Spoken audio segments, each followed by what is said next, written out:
This is my interview with Daboothe and Maxx. It is lit, off the chain. Are you nuts? Watch it. What are you doing wasting your time? Watch it. Energy.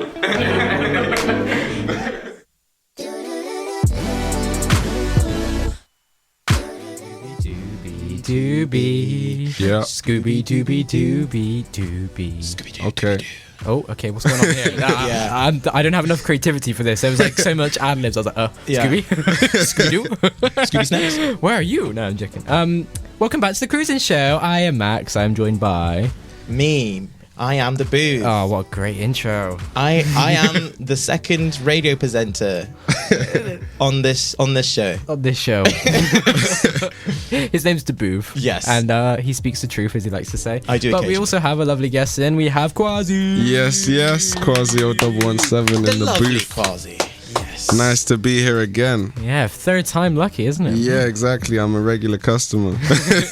At this point, are we like asking you to come in, or are you just walking in through the door like, do you know what? I mean, I feel like I know the code, you know. I just buzz in and let them know. And you get the usual, you know, like, give me a little. Heard you guys don't have a guest this week, you know. I just dropped Splash Zone, so why don't I come in? I thought I'd just come in instead, you know. Nah, it's a pleasure to have you, mate. So you just released Splash Zone, 3-track EP. Yep. Dropped it on the 29th. I did a little release party, man. It was lit. Yeah, and it was right next to your birthday, wasn't it? Yeah, exactly. So I turned 20 on the 27th. Hey. Congratulations. Thank you. How do you feel now? You're actually like in your 20s. You're no longer a teen. You are now a man. You're old. Yeah. No, you know what? I don't like all of that talk. All of that talk about being old, I'd prefer to not be. I'm just cruising through it, you know what I'm saying? So when it came up to it, I was like, a month before, I was already 20 in my head, you know. I was already telling people I was 20. It's such like a weird question when people say that, oh, do you feel different on your birthday? And you're like, nah. Exactly. I mean, I did, because as soon as I turned 20, I realized I had one more birthday to look forward to, which was my 21st. Because, I can go drinking in America, la la la. But then that's it. 22, what's there to look forward to? 23? No. That is such an optimistic, lovely thought. I feel so happy now. Thanks for that outlook, you know. You didn't think about it that way. Your life after 21 is meaningless. Job done. That's the end of the show. See you all next week. Wait, no, I'm under 21. I can speak. Oh, okay. So am I. I'm 19. So. All right, so you guys later then, all right? Yeah, so bye, Daboothe. Sounds, yeah, bye. So I've been planning all this time. Well, I want to ask you, what was your process behind Splash Zone? Was it kind of like, oh, you know what, my birthday's coming up, I'm going to make a EP and celebrate? Or was it kind of like a really well thought through, this is what I want? It was more of the former, but to be honest, interestingly, it was due to you guys that it got released now. Wow, really? Because I've been telling you guys for ages I was going to drop an EP. Yeah. I kept on talking about it. Did. And you were the only ones who were like, yo, where's the EP? So I was like, yeah, I got to give him an EP, you know what I'm saying? God, we should apply that pressure more. Exactly. I know, right? No, I applied the pressure. It was good. It got me wanting to work. And then obviously we had booked this already a while back. Yeah. And it was actually at the beginning of this month where I was really like, I'm going to put this together. So this was already done this month, that EP. In 1 month, an entire EP. It was like, I was working with Mensa due to a multi-track project with Coast and Hall. Yeah. And he gave me a lot of help on how to, just some tips on my writing and mix and mastering, obviously up the quality crazy. So I gotta give big thanks to him. I was going to ask actually, so are you involved directly with multi-track now? Or is that something you're not allowed to talk about? So it's like a multi-track's doing a yearly program. They did it last year for a bunch of other artists, and I saw it was really successful at their end of year performance. So I just thought, I'd come true, try it out. This is a nice group of people, you know what I'm saying? They've a lot of opportunities for us. I'm in it with right now a lot of other artists from Bristol, X4, Posey Days, who's been here before. Posey Days. And Legit as well. Oh, I didn't realize. God, they get so many talented artists like every year. They had like Prior, D-Locks, Splits P. Do you have to audition for that, or is that just... So you actually send in your tracks. I think at the end of year project, they'll probably start taking in tracks for the next year again, because that's how I found out about it. You just inbox them, send them a couple of your tracks, and they'll let you know if you're successful in application. Do you think we can make it with our Scooby-Doo?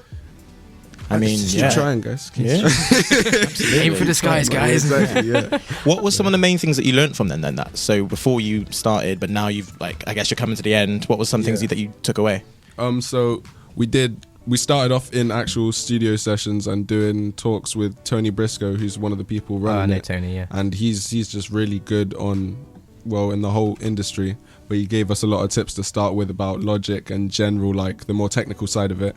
So that helped a lot. First of all, that's when we started working on tracks together and stuff. So I won't say too much about the tracks to come, but there are some features coming through.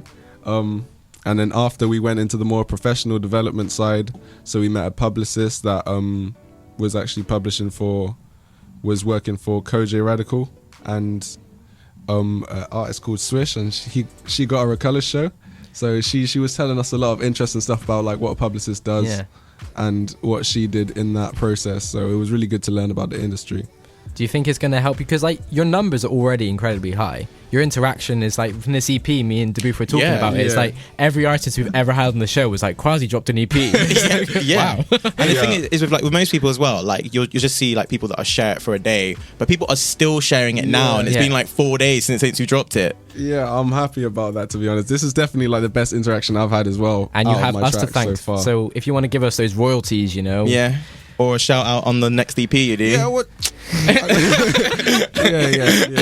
No.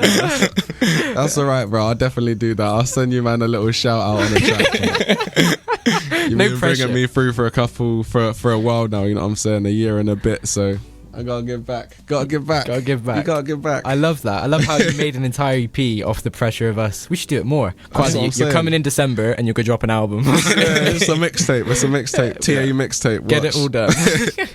One thing I wanted to ask you as well was that track we just played, like 3/4 of it in French. Yeah. And obviously, I hope anyway, French is your second language because of how well you just rapped in it.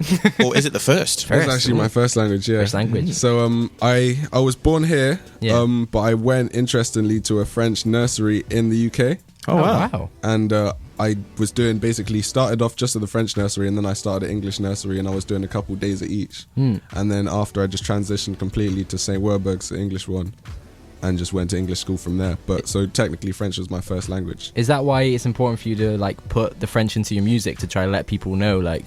Definitely. And also because like I got like a huge family, like over 100 cousins, and they all support. So I just gotta, you know what I'm saying, when there's that many people who are just trying to support you or trying to listen to your music but they can't understand it, I'm just like here's something for them. I had to do something for them. I had to. So I'm glad that came out, and now I'm going to be able to film it obviously with them as well. It'll be nice vibes. You'll see the music video. Film it with your whole family. So obviously not everyone at once, because it's so hard getting everyone together, but like on the release party, I did a release and birthday party for this EP. I had 4 of my cousins fly down from France, and one was in Ireland. So we did a nice little video there. God, my cousins live down the road and I haven't seen them in like 10 years. It's good. No, you gotta stay in touch with the family, man. I think our family's quite close as well. So yeah, we do link up fairly often. Oh, that's very nice to hear. It's and also I imagine all your cousins are going to be hitting you up when you get #1 on Billboard. They'll be like, "Oh, Kwazi, remember that music video I did for you? Well, I want to buy a house this year." We'll be sharing a mansion. We'll be sharing a mansion, one massive mansion for 100 people.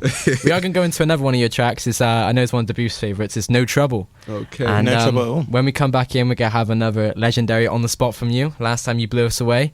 So stay tuned. Bye bye. It is a secret.